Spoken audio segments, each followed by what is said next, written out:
আজকে আমরা subject verb এগ্রিমেন্টের দ্বিতীয় ক্লাস করব। তো চলুন।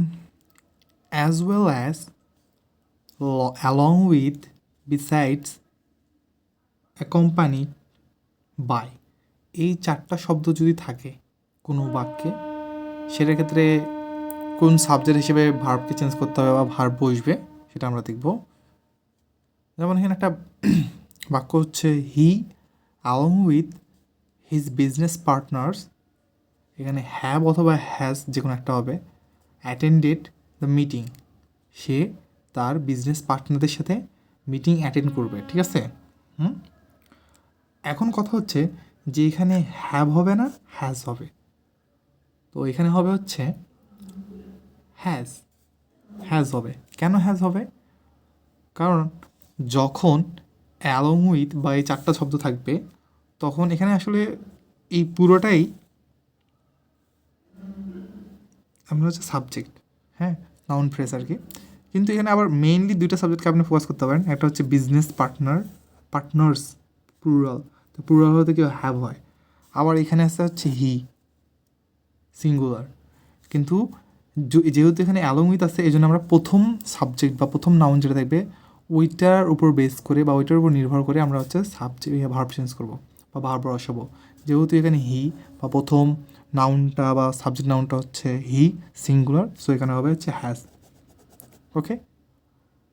কিন্তু মানে এরকমটা কেন হয় যদি বলি একটু, এখানে বাক্যটার অর্থ হচ্ছে এরকম, সে তার পার্টনারদের সাথে বিজনেস মিটিং করবে। ঠিক আছে, মানে করতেছে। এখানে কিন্তু আমরা ফোকাস করতেছি তার দিকে, এরকম না যে সে এবং তার পার্টনাররা মিটিং করতেছে।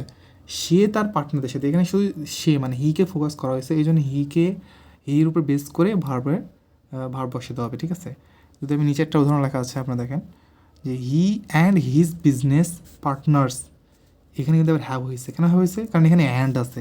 যদি অ্যালং উইথ থাকতো তাহলে কিন্তু হ্যাজ হইতো। ঠিক আছে, তখন আপনি প্রথম নাউন হিসেবে চেঞ্জ করতো। কিন্তু এখানে হি অ্যান্ড হিজ পার্টনার দুইজনকে এখানে বোঝাচ্ছে মেইনলি।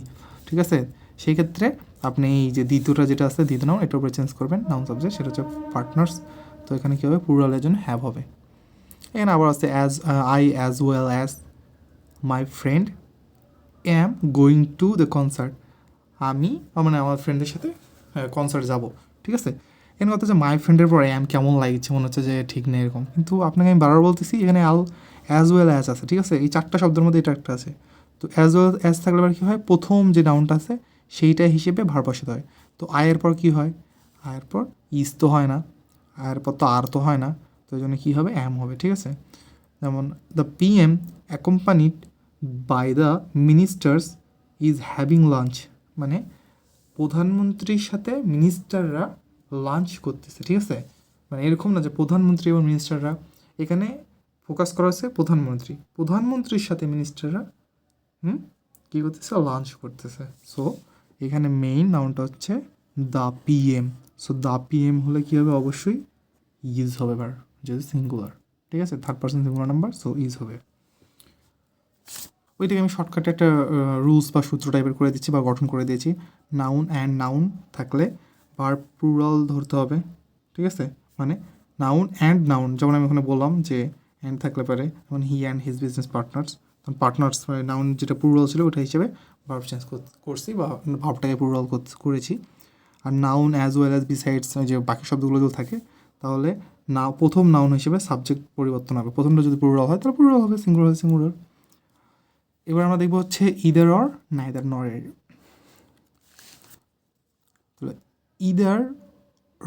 আইদার রাকিব বা either Rakib or Sakib has অথবা হ্যাড, যে কোনো একটা হবে ডান। তো রাকিব নয়তো সাকিব মানে করেছে, কাজটা করেছে, হ্যাজ ডান।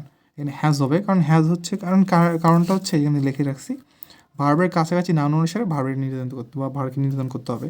তাহলে এখানে অবশ্য ভার্ব, তো এখানে তো ভার্বের কাছাকাছি কি সাকিব আছে, তো সাকিব যেহেতু সিঙ্গুলার, তাহলে সিঙ্গুলার হলে কী হয়? থার্ড পার্সন সিঙ্গুলার নাম্বার হলে হয় হ্যাজ। ঠিক আছে, ওকে। তো এই জন্য হবে সাকিব রাকিব অথবা সাকিবের মধ্যে sorry either Rakib or Sakib has done. Sakib নয়তো রাকিব ডান করেছে, রাকিব নয়তো সাকিব করেছে। আবার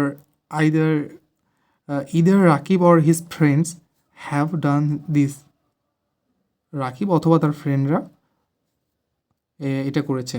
কিন্তু এখানে যেহেতু ভার্বের কাছাকাছি ফ্রেন্ডস এস আছে, ফ্রেন্ডস প্লুরাল, সো এখানে হ্যাভ হয়, প্লুরাল থাকলে হ্যাভ হয়।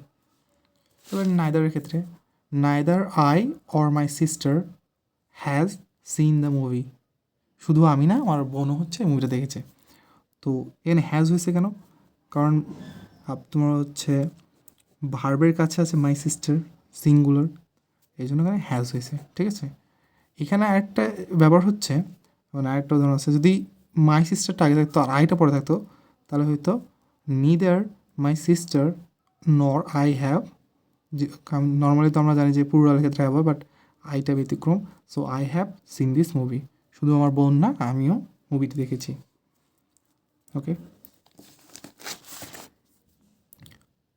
এবার আসে হচ্ছে কালেকটিভ নাউনের ক্ষেত্রে সাবজেক্ট মানে কালেকটিভ নাউন কি? একটা শব্দ দ্বারা যখন একটা সমষ্টি বোঝায়, যেমন ফ্যামিলি, জুরি, ফ্যামিলি একটা শব্দ যেটা দ্বারা বাবা মা ভাই বোন এদের একটা সমষ্টিকে বোঝানো হয়। জজ যখন কোনো একটা কেসের রায় দেয়, তো রায় তো আমরা দেখি না, রায় দিয়ে সাইন দিয়ে দেয়, তো এই রায়টা দেয় কিসের উপর বেস করে? নিয়মের উপর বেস করে, লয়ের নিয়মের উপরে। তো এই লয়ের নিয়ম তো সব তো আর জজভাবে জানে না, তো এই নিয়মগুলো জুরিরা হচ্ছে দেখে যে তার এই অপরাধ অনুসারে কোন শাস্তিটা দেওয়া উচিত, তখন জুরিরা ওখানে 4-5টা উকিল থাকে, ওদেরকে জুরি বলা হয়, জুরি মেম্বার। তো জুরি মেম্বাররা দেখে যেটা শাস্তি হয় সেটা ওখানে লিখে জজকে দেওয়া হয়, তো জজ ওটা পড়ে তারপর সাইন দিয়ে ঘোষণা করে দেয়, তো তারাই হচ্ছে জুরি, ঠিক আছে। তো এই টাইপের শব্দগুলো যখন থাকবে মানে কালেকটিভ নাউন, সেক্ষেত্রে রুলস হচ্ছে সাবজেক্ট ভার্ব এগ্রিমেন্টের ক্ষেত্রে সিঙ্গুলার এবং প্লুরাল দুইটাই হতে পারে, মানে এখানে দুইটাই হতে পারে, কিন্তু কখন দুইটা হবে, কখন সিঙ্গুলার হবে কখন প্লুরাল হবে সেটা উদাহরণ দেখলে বুঝতে পারবো। All of my family has arrived, আবার আমি নিচে আবার লিখেছি all of my family have arrived, sentence দুটো একই, কিন্তু এক জায়গায় আমি হ্যাজ দিছে যে হ্যাভ কেন? মনে করেন ব্যাপারটা এরকম, আপনি বিয়ে বাড়িতে গেছেন কোনো, আপনাকে বলতেছে যে তুমি কার সাথে আসছো, তো আপনি বললেন আমি আমার ফ্যামিলির সাথে আসছি, এটা একটা। আবার আপনি এটাকে এইভাবে উত্তর দিতে পারেন, আমি আমার ফ্যামিলিতে আমি হচ্ছে আব্বু আম্মু ভাইয়া সাথে এসেছি। তো আপনি একবার ফ্যামিলি মানে একটা শব্দ দ্বারা পুরো ফ্যামিলিকে বোঝাচ্ছেন, আবার এক সময় আপনি হচ্ছে সেপারেটলি যখন বোঝাতে যাচ্ছেন যে আব্বু আম্মু ভাইয়া, মানে এক একটা করে, ঠিক আছে। এই জন্য বলছি আমি, যখন ফ্যামিলিকে একটা ইউনিট হিসেবে ইউজ করা হবে, যে আমি আমার ফ্যামিলির সাথে এসেছি, তখন ওটা সিঙ্গুলার হিসেবে কাজ করবে, তখন হ্যাজ বসাতে পারবে।